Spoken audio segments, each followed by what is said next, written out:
Welcome back to Risky Business, a show about making better decisions. I'm Maria Konnikova. And I'm Nate Silver. So today, in typical high-low fashion on Risky Business, we're going to start out with one of the most serious topics in the world right now, Iran. We're going to navigate carefully around this. In fact, talking about how, as an American citizen, let alone podcast co-host, we're trying to navigate things where we don't know a lot of the parameters and think about a little bit about the domestic politics, but also the strategy that Trump faces and the potential for good and bad decision making. And after that, we're gonna do a 180 and talk about poker and what's been going on at the World Series, how Nate and I have been doing, and some angle shooting and other controversies that have arisen in the past week. Because what would a World Series be without a controversy a week? Let's get into it, Nate. So obviously, we tape this show on Tuesdays. It's Tuesday, June 24th. You won't hear this until Thursday. And we always have this caveat. But with the situation in Iran right now, I think that caveat is extra important because shit's changing every second, yeah. Right? So this happens all the time in military conflicts, in wars. But in this particular situation, when there is so much unknown, so much uncertainty, so much ambiguity, where it's so difficult to make judgments, the fact that we just don't know what's going on and that the situation keeps changing hour by hour, really, makes it difficult to to have a show that is going to be timely. But as of now, we have Trump having announced on Truth Social that there's a ceasefire, and it seems having successfully bullied both sides into saying, okay, we'll have a ceasefire, at least as of now, Tuesday morning. We'll see how this ages on Thursday, but that's where we currently are. So just a little bit of a recap in case you haven't been following the news at all. The U.S. bombed 3 strategic nuclear sites in Iran. It was a successful mission, but maybe not as successful as Trump initially made it out to be. Iran retaliated by hitting a base, the largest U.S. military base in the Middle East, in Qatar, gave the U.S. ample warning, and Israel and Iran have been exchanging strikes up until Tuesday morning, where Trump is like, Israel, stop, and Iran, stop. There's a ceasefire, and you're going to agree to it. So that's where we are right now. Yeah, I mean, for better or worse, markets are up. This is, again, Tuesday morning, Vegas time, Tuesday afternoon, East Coast time when we're taping this. Markets are up. They seem to put some credence in the news. Oil prices are back down again, I believe. It is a little funny because the heuristic had been taco, Trump always chickens out, which I think was kind of poorly formed, right? I think Trump is... Okay, we're already getting into controversial territory. I think Trump is more, quote unquote, rational. We can debate what rational means about some of this stuff than he's sometimes given credit for, right? He backs off when he has a losing hand. Here, I don't know. I mean, we're going to talk about the way Americans feel about this and the splits in the Republican Party, right? Here there was apparently some dissent in the cabinet.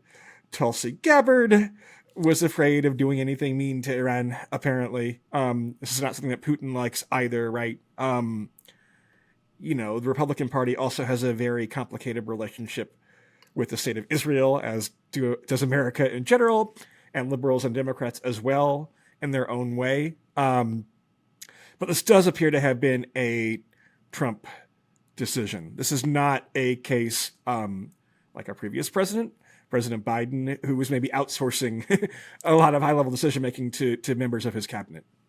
Yeah. So on Risky Business, we're all about good decision analysis, right? How do you analyze risk? How do you weigh all the factors to decide correctly? And in situations like this, the simple truth is that we don't have the information, right? No one has the information. When you're reading analyses, whether it's in the New York Times or Foreign Policy, where BBC, wherever it is, nobody has the facts, and we won't have them until much later on, right? These are the sorts of decisions that are analyzed well in retrospect by historians when there are things that have become declassified, when we know more about what happened, when people who were in the room actually start talking. And right now we simply don't know. So all of these analyses, we've talked before on the show about biases, about motivated reasoning, about, availability heuristics and all of these things. And I really don't want to add to that, because I think that people right now are being biased by their political leanings, their presuppositions when it comes to Iran, the United States, should we get involved, et cetera. And that is obviously, I think, tinting their analysis in one direction or in another, and kind of selectively showing how they selectively process information. And so I think that on this show, we don't want to do that, right? We're not in the business of speculating on people in that sort of sense. That's bad decision analysis. And so for now, I think what we can focus on is on the things that we do know. And as responsible citizens, I think this is what Nate was alluding to earlier, you often are in situations, right? This is like the extreme of the unknowns, because it's a foreign policy decision. It was a military strike, right? Everything is classified. Like we really have no idea what the hell's going on. We don't know what the intelligence is. We don't know anything. But we have to make decisions all the time. We're in a democracy, so we vote. So we need to kind of try to figure out, what do we do as citizens in situations of uncertainty? How do we try to parse this sort of information, right? Nate, that's kind of what you were getting at, right? How do we respond? How do we try to get through the fog of all of these different opinions that may or may not agree with each other? And how do we do that in a way that's actually as unbiased as possible? Because it's so easy for me to say, like, in advance, oh, I agree that we should have bombed Iran, or I don't agree that we should have bombed Iran. And so I'm going to look at those analyses only, and I'll make up my mind. Yeah, like let's enumerate for a minute here, like some of the things that we don't know, and in fact are deliberately likely to be concealed. Yep. Right, or ambiguous, right? Number one thing we don't know is in what state was Iran's nuclear program, how close were they to developing actual weapons, right? Yep. Number two, we don't know is how much this set them back. I mean, you can look at satellite photos. There's a big hole in the ground, right? Did that hole that was supposed to be dug very deep in the ground get penetrated to the point where they've been set back by years, right? Other facilities that we don't know about. That's number two, right? Number three is to what extent? So Israel lacked, I believe they're called bunker busting bombs, to penetrate far enough. They could do some things. They could take out Iranian nuclear scientists and things like that, right? As a citizen, I'm somewhat curious about how much Trump felt like his hand was forced by Netanyahu. That creates a complicated equilibrium, right?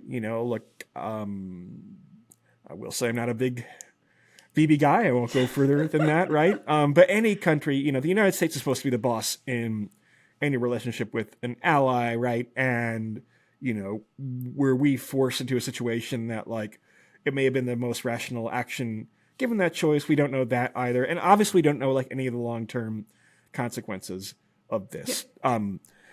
So far, it seems like Iran is maybe more concerned about preserving domestic politics, but to what extent does this, like, provoke further hatred of the United States and Israel? Does it provoke future terrorist attacks? Does it make countries more determined to develop nuclear programs or biological weapons and things like that? How does the rest of the Middle East and the Arab world feel about this? I mean, one of the good things, I think there were a few good things in Trump's first term, right? One of which is you kind of had, and you can debate the reasons for this and the financial connections and whatever else, right? But we did see improving relations with parts of the Arab world during Trump's first term. Are they happy about this or not, right?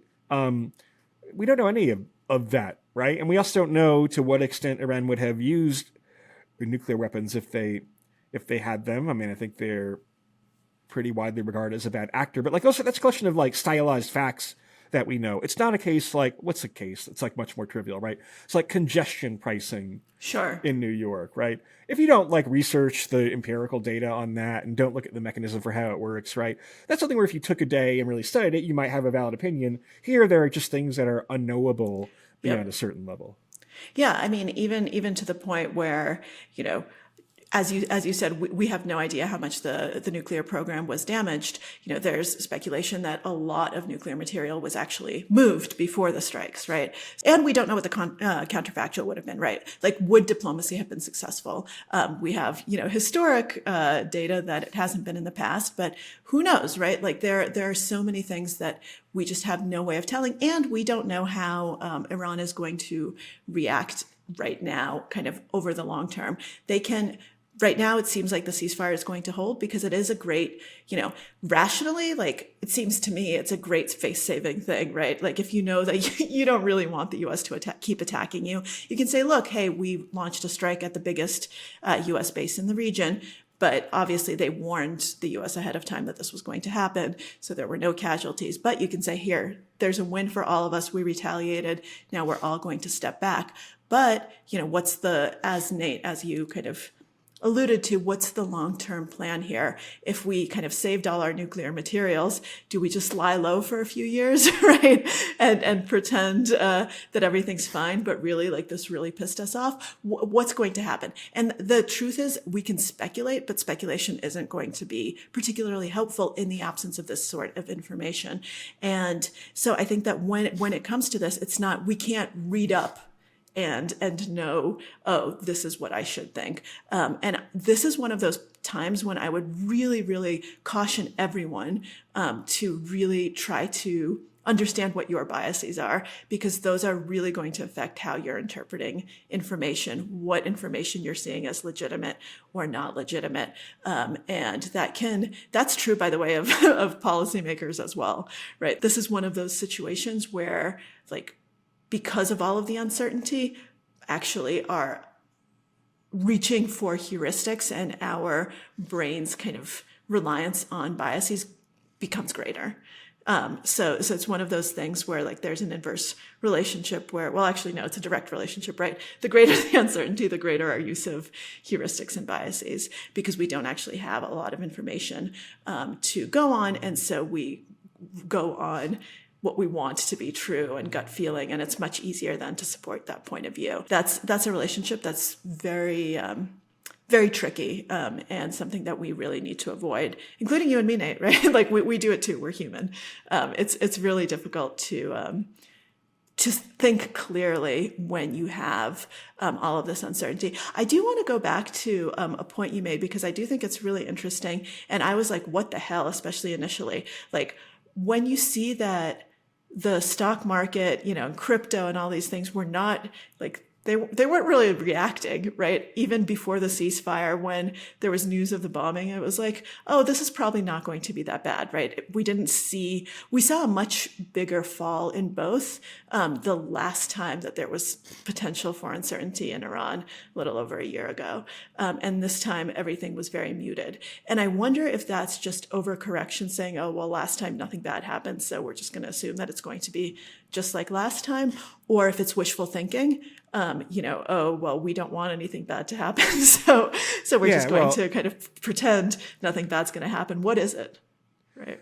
Well, yeah, this famous thing where, like, the stock market doesn't really discount for the price of nuclear war, because if we're all dead, then nobody cares what your 401k is worth. Look, I do think it's worth saying that, like, Iran's a big country in various senses of that term, right? It has 90 million people. I think Ted Cruz got that wrong in some interview. It's 90 million people. It's a lot of people.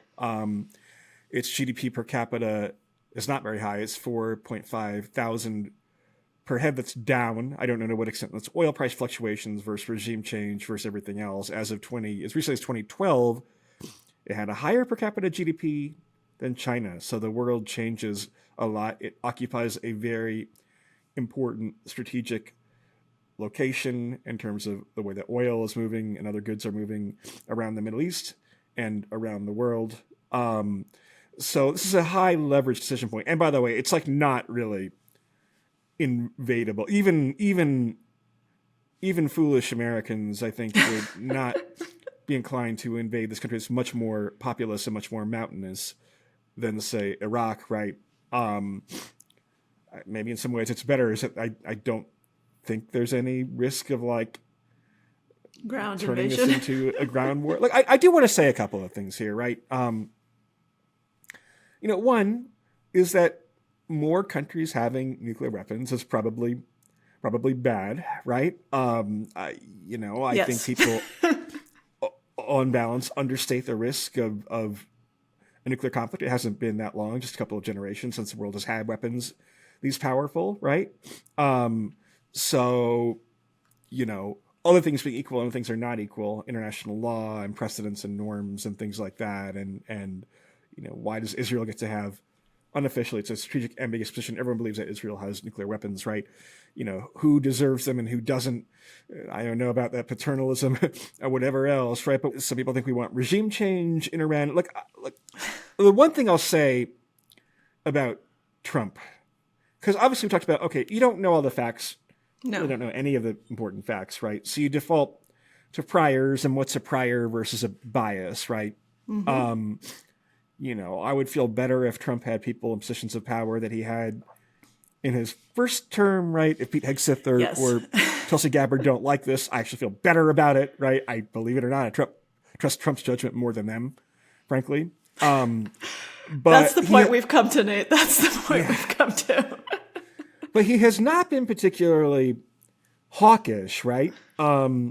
He's been trying, I think, not terribly effectively to be negotiating a ceasefire with on Ukraine, right? He's been all over the place on China, right? But we didn't have any new wars in Trump's first term, and so okay, you can clip this and criticize me. The fact that he's not doesn't have this Bushian default toward intervention, um, I think is a meaningful affects the priors a little bit.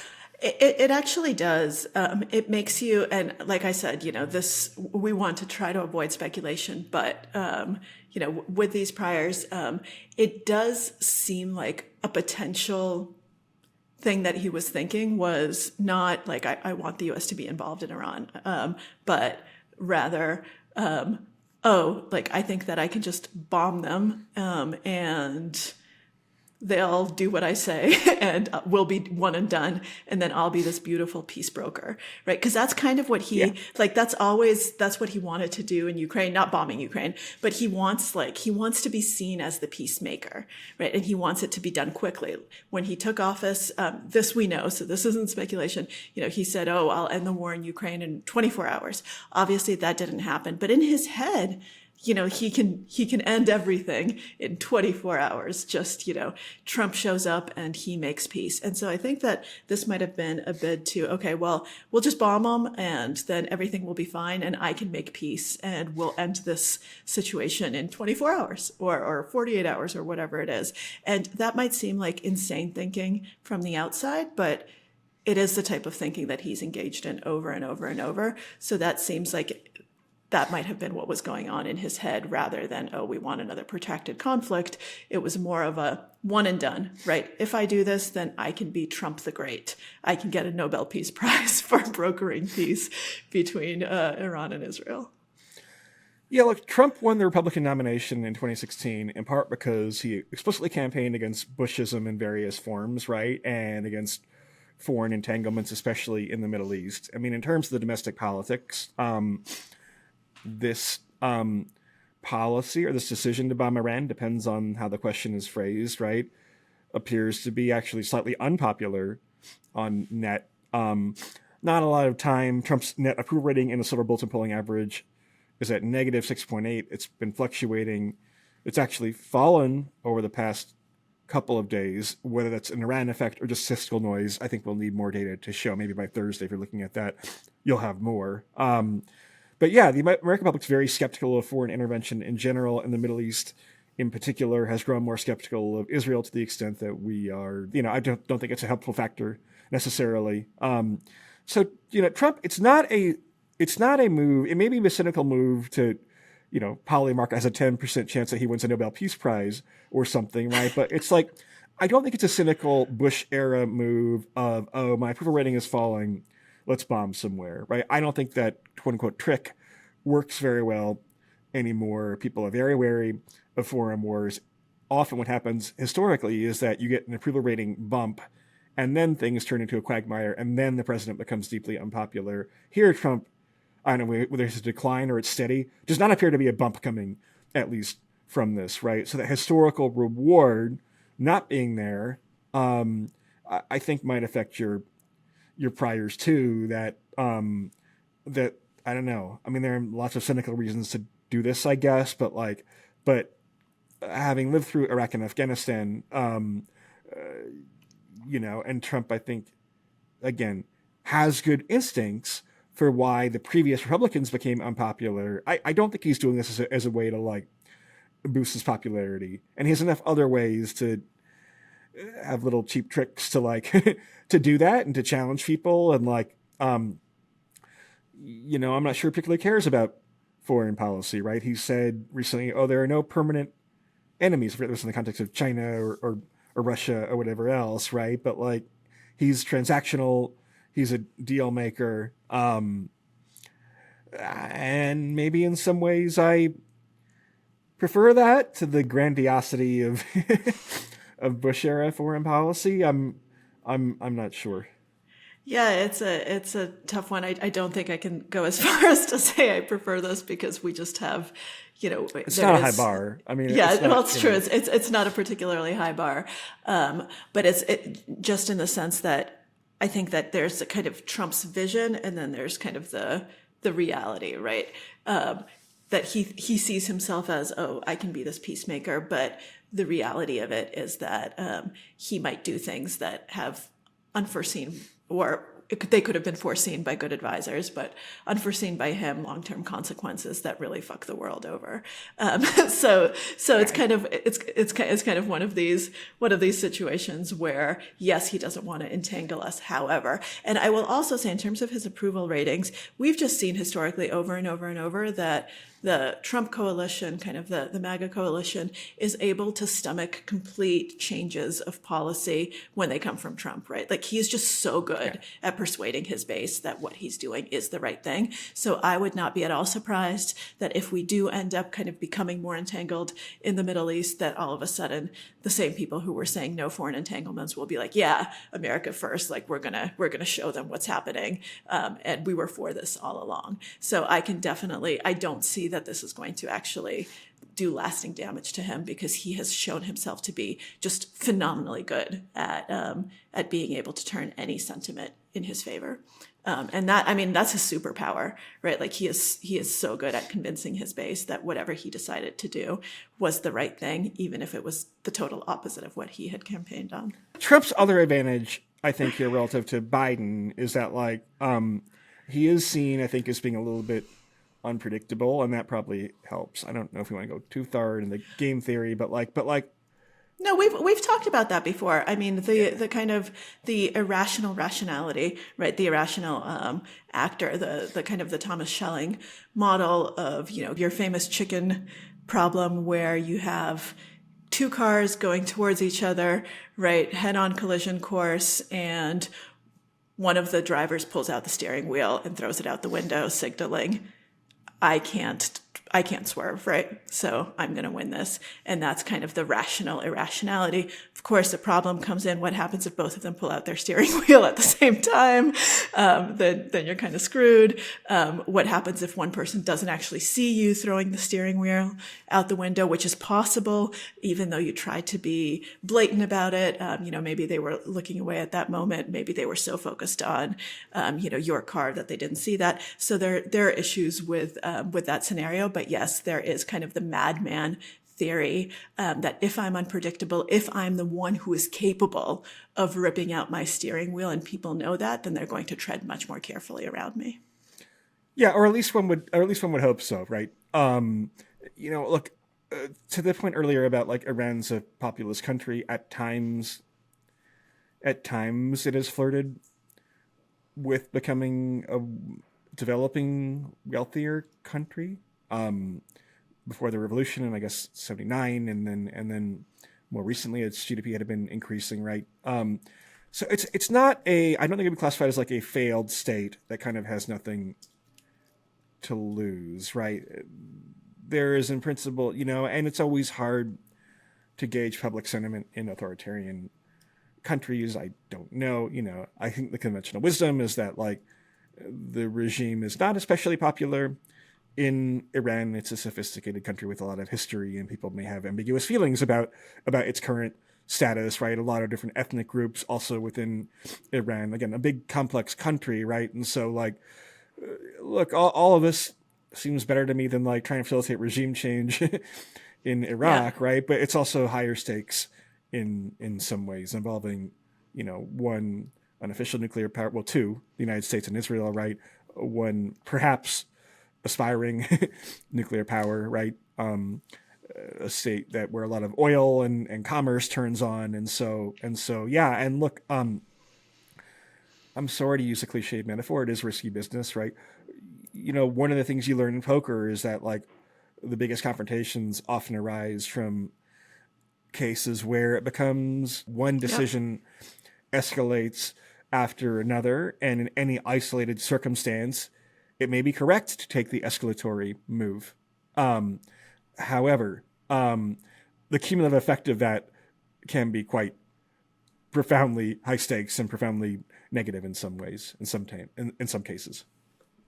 Yeah, effects are not just what you see in the moment, right? They can be exponential. And so you have kind of the immediate stakes, and it doesn't seem particularly like, oh, this is just a tiny blip, but then it can really spiral out of control. I mean, I know people to stay in the poker realm who end up going bust in level 1. I know multiple people in level 1 of the main event of the World Series, which Nate and I will both be playing in just over a week. But in level 1 of the main event, you have 2-hour-long levels, and I don't remember how many big blinds you start with, but an insane amount, right? Just totally crazy. And then people just lose their minds, and they end up in these situations where they really do not need to bust, but they do anyway. And they're like, oh, I couldn't avoid it. And I was like, no, you could have avoided it, right? Like, let's look at all of the mistakes, all of the decision errors that led you to this point where you felt like you couldn't avoid it, right? There are so many mistakes that keep compounding, and all of a sudden you're out of this tournament, where like, you didn't need to be in that situation at all, and yet you've put yourself in this horrible situation. I made a really bad decision yesterday in the 5K 6 Max, which is a big tournament where I decided to flat instead of 4-bet a hand, and that put me just in this absolutely horrific situation after the flop came out. And we don't have to talk through that entire hand, but I just kept thinking back to that initial decision. I was like, oh man, normally I 4-bet here. I decided to flat to kind of underrepresent my hand, and now I'm in a world of hurt, and I'm probably losing much more than I would have initially. Yeah, sometimes there can kind of be, so what happens a lot in these big World Series events where there are a lot of amateur recreational players, right, is like sometimes you'll have implicit agreement between the better players at the table that we don't want to go to war with one another. We both have an incentive to, as the superpowers at this table, to like preserve our chip stacks and make easy profit from the fish, as they're called. However, when there's a lack of trust and there's no intrinsic reason to trust opponents in poker, that regime can break down, right? Where you feel like, oh, this, I'm being taken advantage of now. But the point is that, like, when you have better global norms, there is more potential for de-escalation. And if you kind of look at it as like an exponential, right? So if you look at like, how does nuclear war start when there's not, at the moment, well, you can argue there's a NATO versus Russia proxy conflict, obviously, in Ukraine, right? At the moment, there's not a hot war between nuclear superpowers, right? So how's nuclear war start? It happens through a series of accidents, probably, right? We do, I think, have enough precedent in the 1 years since Hiroshima and Nagasaki to say that, like, probably you don't have nuclear wars start easily or nuclear accidents start easily, but in the fog of war, in these escalatory scenarios, right? I mean, it is a little frightening in the sense of like, okay, well, we actually have to take this rather dramatic action that has unpredictable consequences because it's so bad preemptively if Iran, what if Iran already has nuclear weapons, right? Or or some failed dirty bomb, or there's a lot we don't know, and when you have less cooperation around the world, then every step is more likely to escalate, right? Like, let's say you need three things that have a 10% probability of happening to happen in sequence to have a nuclear detonation somewhere, right? That's a 1 in 1,000 chance. What if the chances go up just because there's less cooperation in the world to 15% times 3, right? That's actually 6 times higher if you do the math, or 4 times higher or if you do the math. I'm trying to get my spreadsheet out, right? Because the exponential increase of all these steps you have to pass when things are a little bit less cooperative is quite a bit more dangerous when they combine together.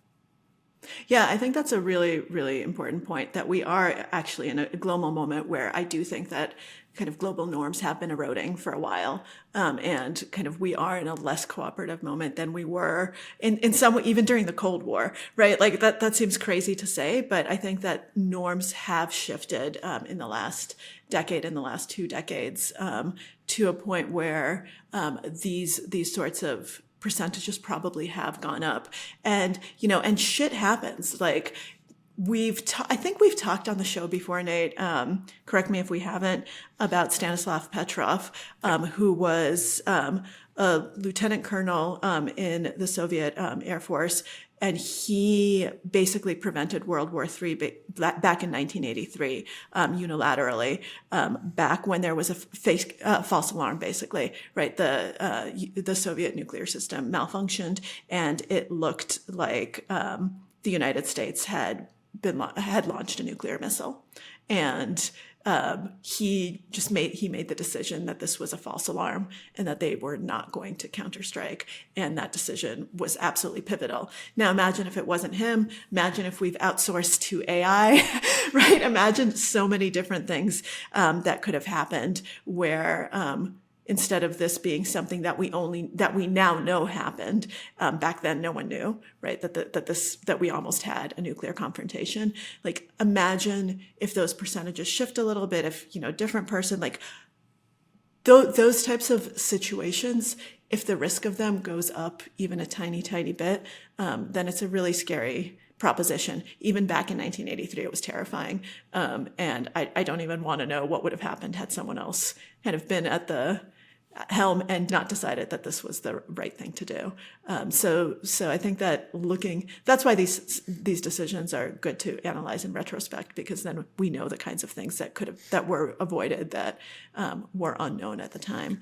But yeah, it's someone disobeyed orders, right? Somebody went against the military protocol and decided not to launch a counterattack, and that prevented the Soviets from actually launching a nuclear missile when the U.S. did not. So these sorts of things are really important. And we've talked, you've mentioned it, I've mentioned it, exponential effects are really important. And human brains don't usually think about kind of exponential growth. That's very difficult to think about. But, tiny shifts can actually have outsized effects, because exponential growth is a thing. It's both exponential and existential, potentially, right? You can debate the semantics over whether climate change is, quote, an existential threat, right? It's a bit more linear, generally speaking, where it's like, not like, well, I mean, there are like feedback loops, and this gets a little bit, but like, it's not like, there is some chance that next week a situation grows out of control and there's a massive nuclear attack somewhere, right? There's no chance that like, we all burn despite the heat wave on the East Coast. There's no chance that like the world ends because of climate change tomorrow. It's longer term, and nuclear war is not like that, right? We have like a lot of Americans lived in fear for many years of nuclear war, right? I can remember just faintly from growing up. I'm 47, like the presence of like fallout shelters. By the time I was in school, they're no longer like fallout drills, but some number of years earlier there might have been, right? Trump is obviously old enough to remember the Cold War, but sooner or later we're going to have a younger generation of leaders that are not, and that didn't live with nuclear risk as this like persistent existential threat in the way that people feel about climate change, or increasingly even like AI today. Yeah, and I think that that's another very important point. So we have the compounding effects of changing social norms, changing international norms, less cooperation, and the loss of historical memory, right? Of people who actually have that visceral knowledge of what these things felt like, which we talk about a lot on the show. This is like direct risky business, right? The way that we understand risk the best is by actually experiencing, and that's why people understand risk so poorly. But the kind of the historical memory, the people who lived through this, who understand just how important this is, just how scary it is, that's going away. Right. And the people who've lived through the world wars, like that's going away. All sorts of these major moments in memory are going away. And that has scary implications. So yeah, we're out here playing poker while I don't think the Yeah. world's on the verge of a World War III. That's kind of like an internet meme. But clearly this is one of the most consequential things happening in the world right now. Yeah, Nate, I think I think that's a good way of putting it. So with that, let's take a quick break and let's lighten it up a little bit and talk a little poker. Last week on the show, we promised you that if we were not going to give you a poker update, that meant that things were not going well. So no news, bad news. And for me, that's actually mostly the case. I had one or two cashes in online bracelet events. I don't remember if it was one or two because I don't quite remember the timing. But my live events have not gone well.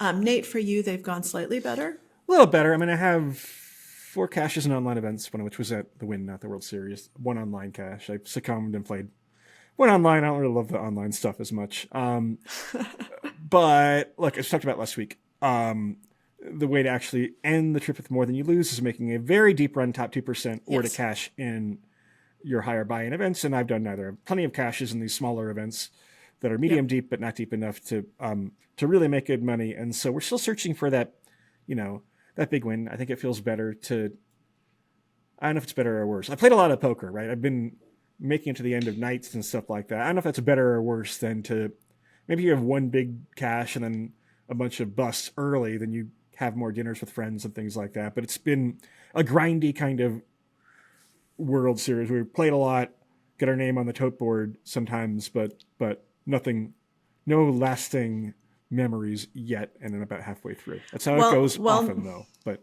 yeah. It is how it goes often. And Nate, we still have a number of weeks left, so we're just saving up our run good for the main event and other events. And Nate, you and I are going to tag team together. So there's a fun event called the Tag Team where you get to play with a partner and you tag in and out. And so it would be really fun. We are taping this again on Tuesday, which is when Tag Team starts.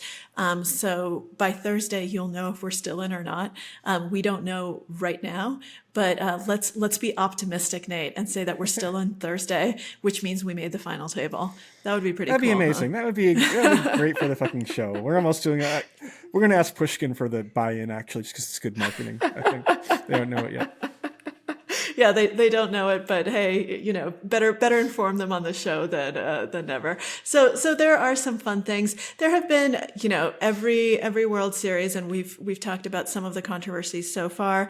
There have been more controversies. I'm not going to talk through all of them, but there have been more accusations of both angle shooting, which, as we've talked about, is when you basically bend the rules but don't break them, right? Where you go to the limit of what's technically allowed, but don't cross the line. And so there have been accusations against multiple players of angle shooting, and there was accusations of collusion at the final table of the 50K PLO, which is a huge event, right? Where some chip dumping might have happened. And Nate, this is something that I actually was thinking about as you were talking about, sort of soft collusion with other players at the table, where you think, oh, we're the better players, we're going to stay out of each other's way. But there's also this phenomenon, which is not angle shooting. It actually is illegal, but it's incredibly difficult to police,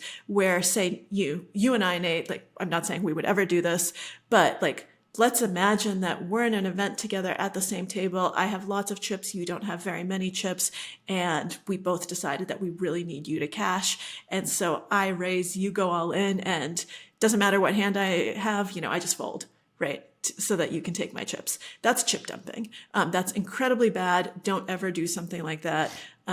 There's a reason that there's a rule in poker where if everyone is all in, you have to share your hand. It's to prevent collusion. It's to prevent stuff like this.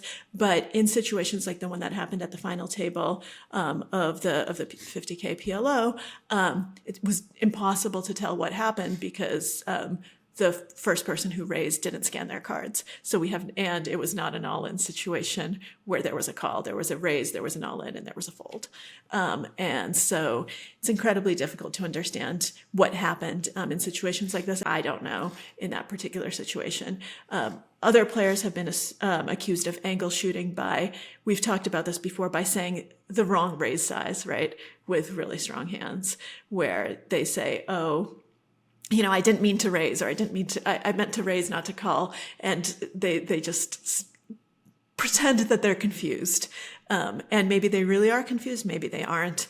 And it's very difficult to know what happened in situations like that. That's happened a few times already at the World Series with one was at a final table, one was just at a random table that made social media. And, I'm of mixed.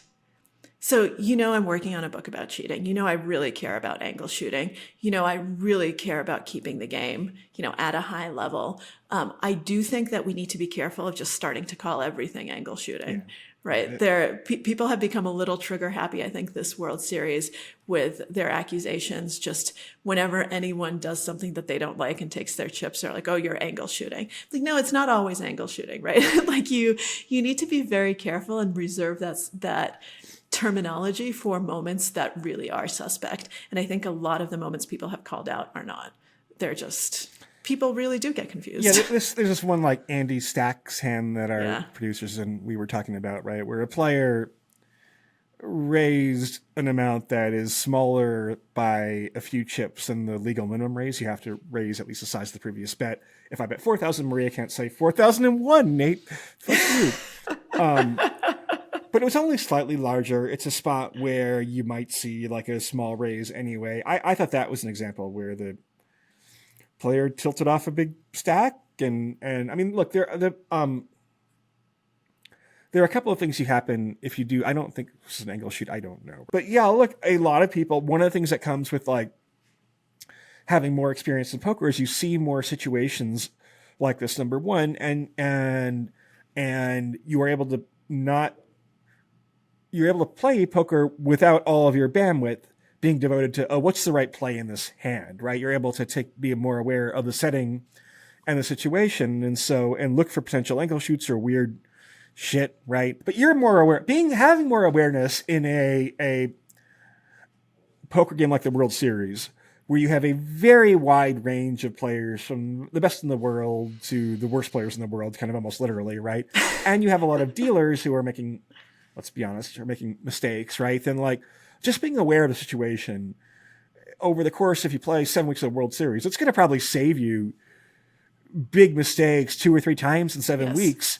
That could be for a lot of chips, right? Like that's a lot, right? So don't be on your headphones. Don't be on your phone in higher stakes moments, or you're going to risk things like stupid decisions, tilting yourself, or also just being a good poker citizen. And like when other players are fucking up, protecting those other players too, that you have, I think, as an obligation to do as a good poker citizen. I think that's a really good note to end on. Just really, really pay attention. There was a situation that happened this past week with one of poker's characters that people really like. I think he's great, Texas Mike, and he talked about a situation where a player had raised, he went all in, and the dealer pushed the blinds and antes to him. Texas Mike was also playing on the phone at the same time and mucked his cards, like assuming that it was the whole pot. The other player had never folded and still had his cards. And the dealer fucked up. And Texas Mike ended up losing the pot, losing his, he had to put in the amount of the raise, and it was just a nightmare. He had pocket queens. But yeah, it was a really bad situation just because the dealer messed up and he was on his phone. This was not even an angle shoot. So bottom line, pay attention. There's nothing that's more important to your bottom line, to your end results, of anything in life, but especially, at poker in the World Series, just pay attention. And if you believe you won the pot, or there's anything ambiguous, you might be misreading the board. That can happen in Omaha games, and you might have won the pot. Do not fold. Do not muck your hand. Never muck your hand until the chips are pushed your way. Be a nit about well, that. or even when the chips are being pushed your way, because the dealer was pushing the chips towards Mike. Yeah. Right. She just didn't understand that there was someone else in the hand still. So just be hyper aware always. On that note, Nate, good luck today to you in the 5K 6 Max and to both of us in the tag team. I hope that by the time our listeners hear this, we will be at the final table.